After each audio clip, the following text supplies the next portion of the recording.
So we are on our way back from the Riley Creek Mercantile where we got a little ice cream, and just want to show you to our site.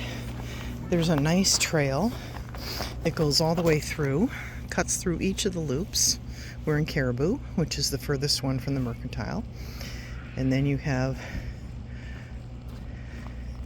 Caribou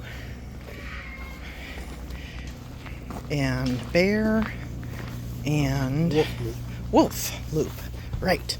So this is our site. We've got our own little private walkway to the bathhouse.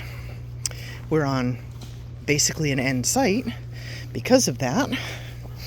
And we've been able to tuck ourselves in. Here are the bear-proof lockers for trash. And then here's our site. Site A98 in the Caribou Loop. And it's a beauty. Look at this. Gorgeous. So yeah, we have nobody here. People do kind of cut through. There's little trails. There's little paths from all the different campsites. But because of our length, we could have backed up further. As you can see, they put the bollard there, so you can't go any further back. But we can only go so far back because of the fire ring, which we could use if we had wanted to and not park so close to it, but we typically don't. And then those rocks, which would be in the way. But we, without the bikes, we could have backed up like another 3 feet or so. But with our old clearance, we wouldn't be able to do that. Yeah, the old clearance on the Avion, we would not be able to do that. You'd probably get your stabilizers hung up on that bollard. But because of our MORride independent suspension, we're 8 inches higher, and so we have had no trouble backing into sites and kind of going even off into kind of the woods. They don't even consider it part of a site. But this is a great site. We really like it. We were able to tuck the truck in enough. And like I said, this is the Caribou Loop. There are 3 loops. Bear, wolf, and caribou. The bus stop is right at the end of our little lane, like maybe 5 sites down. We got here at about 3 o'clock. 2:30, 3 o'clock today. And good thing we did. The first 2 loops, there was nothing that could fit us.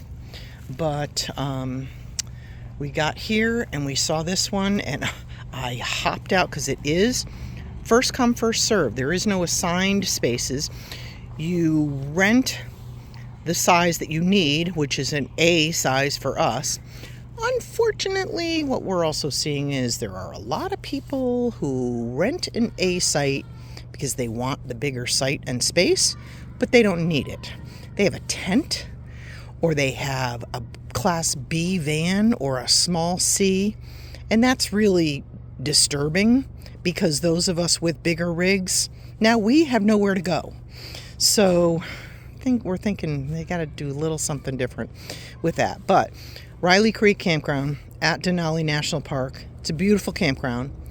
The outbuildings, the facility buildings are really nice. Staff has been super friendly and nice. And there's been some moose kind of trottling through the campground. We haven't seen any here yet, but you never know. Picnic table is in okay condition.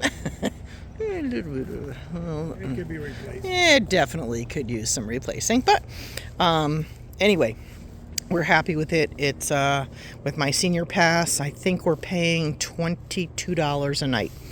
No hookups, complete dry camp. But again, the bonus of this Site 98 is right through that little path where you see those, we don't know what they are, some kind of power something, but they're not to power anything we have. Right on the other side of that is a water spigot. So with our hose, we could actually run our hose over there and fill our water tanks if we needed to. We came with full tanks, full water tanks, so it doesn't matter to us. But so that's our first night at Riley Creek Campground in Denali National Park. We picked up our maps and we're planning some hikes and planning a dog sled demo to check that out. And we're on the Tundra tour tomorrow for about 5-6 hours. And so That's all for tonight. Have a good one. Thanks so much for watching. Please give us a thumbs up if you've enjoyed this video and if you've learned a little bit more about Denali National Park and Riley Creek Campground because of it. And it's Kevin and Louise with the Pewter Palace signing off for the night. Take care till we see you again.